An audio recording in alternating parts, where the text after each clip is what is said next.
नमस्कार विद्यार्थी मित्रांनो, आजच्या चालू घडामोडीच्या भागामध्ये तुम्हा सर्वांचं मनपूर्वक स्वागत। आणि आजचा जो पार्ट आहे तो आजच्या चालू घडामोडीच्या संदर्भामध्ये कुठल्या बाबतीमध्ये महत्त्वाचा ठरतोय या गोष्टीकडे आपल्याला विशेष लक्ष द्यायचं आहे। त्यासाठी सर्वांनी आजचं हे सेशन आहे हे व्यवस्थित तुम्ही पहा, जेणेकरून तुम्हाला आजचे जे काय चालू घडामोडीचे प्रश्न हे लक्षात येतील किंवा कोणता भाग हा परीक्षेसाठी गरजेचा आहे ते तुम्हाला कळेल। आणि त्यासाठी मी असिस्टंट प्रोफेसर रमेश घोरपडे तुमच्या समोर आपल्या शौर्य करिअर अकॅडमी या ऑनलाईन प्लॅटफॉर्मवरून दररोजच्या दिवशी चालू घडामोडीचे विविध जे काय प्रश्न आहेत ते प्रश्न घेऊन येत असतो आणि त्याचा ॲनालिसिस देखील। मग आजचा जो काय पहिला प्रश्न आहे तो काय आहे मित्रांनो, बघा पहिला प्रश्न आपण व्यवस्थित समजावून घेऊ। पहिल्या अंध महिला T20 वर्ल्ड कप 2025 हा वर्ल्ड कप होणार आहे आणि हा जो वर्ल्ड कप आहे या वर्ल्ड कपचं जे काय उद्घाटन आहे हे उद्घाटन कोणत्या शहरामध्ये झालेलं आहे ते सांगायचं आहे तुम्हाला। तर त्याचं करेक्ट उत्तर मित्रांनो नवी दिल्ली आहे। आणि हा जो वर्ल्ड कप आहे हा वर्ल्ड कप महिलांचा आहे आणि त्यामध्येही कोणत्या महिलांचा, अंध महिलांचा आहे। आणि त्यामध्येही काय म्हटलंय, T20 वर्ल्ड कप असणार आहे मित्रांनो, म्हणून हे पण थोडंसं लक्षात राहू द्या। आता इथे काही गोष्टी आहेत त्या आवर्जून लक्षात राहू द्या। या वर्ल्ड कपचं जे काय आयोजन आहे हे आयोजन कोणत्या देशांनी केलं हे आयोजन आपल्याला परीक्षेला विचारलं जाईल। तर ते आयोजन प्रामुख्याने भारताने केलं मित्रांनो। भारत आणि त्याचबरोबर श्रीलंका नावाचा जो काय देश आहे या श्रीलंकाने आपल्या बाजूलाच दक्षिणेलाच असलेला जो देश आहे या देशाने या उभारणीमध्ये एक म्हणजे मदतपूर्ण जो काय सहभाग आहे हा सहभाग घेतलेला आहे। यानंतर कोणते देश सहभाग घेणार आहेत ते पण आपण बघूयात। कोणत्या देशाच्या टीम असतील मित्रांनो, तर प्रामुख्याने अमेरिकेची पण टीम आहे, म्हणून हे पण लक्षात राहू द्या। बघा अमेरिका आहे, त्यानंतर चीनचा सहभाग असणार आहे, नेपाळचा देखील सहभाग असणार आहे। ओके, नेपाळ हा जो देश आहे या देशाचा देखील सहभाग असणार आहे नेपाळ। आणि त्याचबरोबर मित्रांनो पाकिस्तानचा देखील सहभाग असणार आहे। बघा लक्षात आलं सर्वांना, पाकिस्तान याही देशाचा सहभाग असणार आहे। आणि मग या किती महत्त्वाच्या गोष्टी आहेत त्या निश्चितच तुमच्या लक्षात येत असतील। परीक्षेच्या दृष्टीने हे कंटेंट खूप गरजेचं आहे। आता आपण पुढचा प्रश्न बघूयात। दिल्ली सरकारने शाळांचे डिजिटलीकरण म्हणजे डिजिटल हा जो मुद्दा आहे तो समोर आणण्याचा जो काय प्रयत्न आहे हा प्रामुख्याने केलेला आहे। शाळांचे डिजिटलीकरण आणि त्यानंतर प्रशासन सुव्यवस्थित करण्यासाठी कोणता उपक्रम चालू केला हा महत्त्वाचा मुद्दा आहे। तर त्याचं करेक्ट उत्तर काय, स्कूल वेब ॲप हा जो ॲप आहे हा ॲप चालू केलेला आहे। आणि या ॲपचे दोन कामं आहेत। तुमच्या लगेच लक्षात आलं असेल की दिल्ली सरकारचं म्हणणं आहे की आपण शाळांना डिजिटल करण्याचा जो काय प्रयत्न आहे हा प्रयत्न आपण करूयात।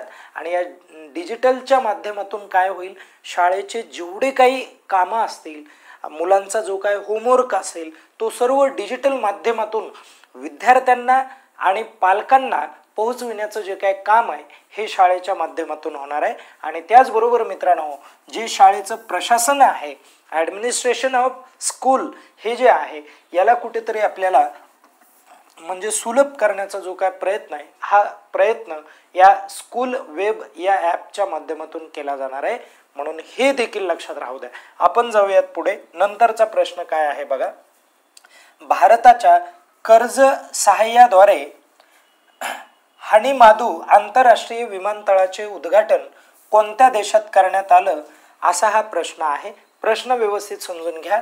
भारताने काय दिलेलं आहे, कर्ज दिलेलं आहे, म्हणजे कर्ज देण्यामध्ये सहाय्य केलं आहे, सहाय्य म्हणजे मदत केलेली आहे। आणि आपल्या मदतीतून कोणत्या आंतरराष्ट्रीय विमानतळाचं उद्घाटन करण्यात आलंय, तर हनीमादू नावाचं हे विमानतळ आहे।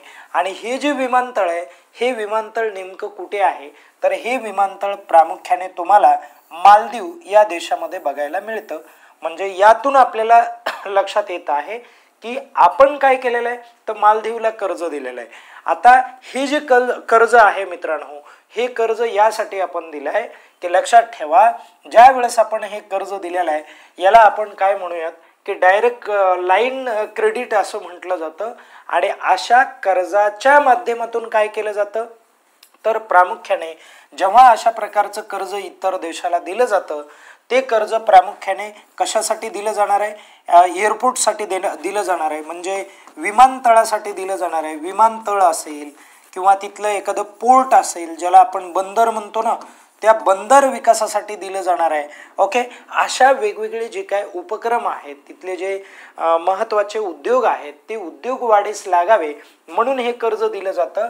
आणि जेव्हा अशा प्रकारचं कर्ज दिलं जातं आणि यांचं जे काय बांधकाम असेल किंवा यांचं एकत्रित जे काय पुढचं कार्य असेल, या कार्याची जी काय जबाबदारी किंवा हे स्टार्टअप सुरू करण्याची जी जबाबदारी, ती भारताच्या कंपनीकडे ते म्हणजे कॉन्ट्रॅक्ट दिलं जावं असं प्रामुख्याने इथे ठरवलं जातं. आणि या इनिशिएटिव्हमध्ये किंवा या प्रामुख्याने विमानतळाचं जे काय कॉन्ट्रॅक्ट आहे, ते भारतातल्या कोणत्या कंपनीला मिळालं आहे ते आता कमेंट करून मला तुम्ही सांगा.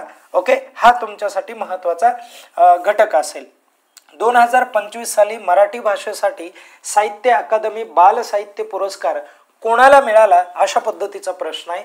हा मराठी साहित्यासाठी दिला जाणारा पुरस्कार आहे आणि हा बाल साहित्यासाठी विशेष पुरस्कार दिला जातो. या पुरस्काराच्या माध्यमातून बालकांसाठीचं जे काय साहित्य आहे, हे साहित्य वाढीस लागावं, बालकांना या साहित्यामध्ये किंवा मुलांसाठी साहित्य जे आहे हे मोठ्या प्रमाणात निर्माण करता यावं, अशा लेखकांना प्रोत्साहन देण्याचं जे काय काम आहे, हे काम प्रामुख्याने या पुरस्काराच्या माध्यमातून केलं जातं. आणि हा पुरस्कार मित्रांनो सुरेश सावंत यांना दिला गेलेला आहे, म्हणून ती देखील लक्षात राहू द्या. पुढे जातो मी. भारतातील पहिले म्हणायला आहे, पहिले म्हणलं की ती गोष्ट परीक्षेसाठी महत्त्वाची आहे. ओके, बघा, भारतातील पहिले आधुनिक नदी टर्मिनल, बघा कोणतं टर्मिनल, मॉडर्न रिव्हर टर्मिनल म्हणायला आहे हे. आणि हे जे आधुनिक नदी टर्मिनल आहे, हे कुठे उभारलं गेलेलं आहे किंवा त्याचं उद्घाटन कुठे झालेलं आहे, अशा पद्धतीचे जे प्रश्न, हे प्रश्न तुम्हाला परीक्षेमध्ये विचारले जाणार आहेत. आणि त्याचं करेक्ट उत्तर काय असणार आहे, तर गुवाहाटी असणार आहे. ओके, आणि गुवाहाटी नेमकं कुठे आहे हे मला एकदा तुम्ही कमेंट करून सांगा. आणि या उद्घाटनाला पंतप्रधान मोदी गेले होते, म्हणून हे पण लक्षात राहू द्या. ओके, हाही महत्त्वाचा या ठिकाणी मुद्दा बनतो. ओके, आपण जाऊयात पुढे.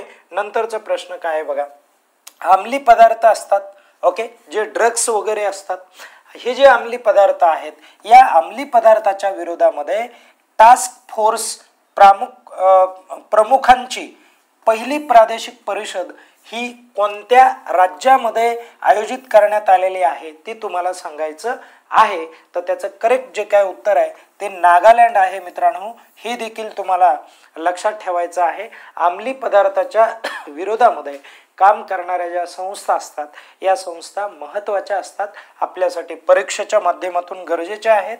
आणि बघा, 44व्या आंतरराष्ट्रीय व्यापार जो काय मेळावा आहे, या आंतरराष्ट्रीय व्यापार मेळाव्याचं जे काय उद्घाटन आहे, हे उद्घाटन कोणाच्या हस्ते झालेलं आहे ते तुम्हाला सांगायचं आहे. ओके, आंतरराष्ट्रीय व्यापार मेळाव्याचं उद्घाटन हे निर्मला सीतारामन यांच्या माध्यमातून झालेलं आहे, म्हणून हे पण लक्षात राहू द्या. ओके, सो सॉरी, याचं उत्तर काय आहे तर जितीन प्रसाद आहे मित्रांनो. काय नाव आहे, जितीन प्रसाद, हे याचं करेक्ट उत्तर आहे. ओके, आता आपण थोडंसं पुढे जाऊयात. नंतरचा प्रश्न आपण पाहूयात. बघा, त्यानंतर पुढे काय म्हटलंय तर 130व्या संविधान दुरुस्ती विधेयकाचे तपासणी करण्यासाठी संसदेची संयुक्त समिती कुणाच्या अध्यक्षतेखाली स्थापन करण्यात आलेली. तर त्याचं करेक्ट जे काय उत्तर आहे मित्रांनो ते आहे अपराजिता सारंगी असं यांचं नाव आहे. आणि ज्या भाजपाच्याच खासदार आहेत, हे देखील लक्षात राहू द्या. भाजप याच पार्टीच्या त्या काय आहेत, खासदार आहेत, आणि त्यांनाच या समितीवरती अध्यक्ष म्हणून नेमण्यात आलेलं आहे. आणि भाजपानेच म्हणजे सरकारानेच हा जो विधेयकाचा भाग आहे, हा मागे संसदेमध्ये मांडला होता. 130 नंबरचं जे काय विधेयक आहे, हे विधेयक नेमकं काय सांगतं, भरपूर आपण चर्चा केलेली होती खूप जुन्या लेक्चर्समध्ये.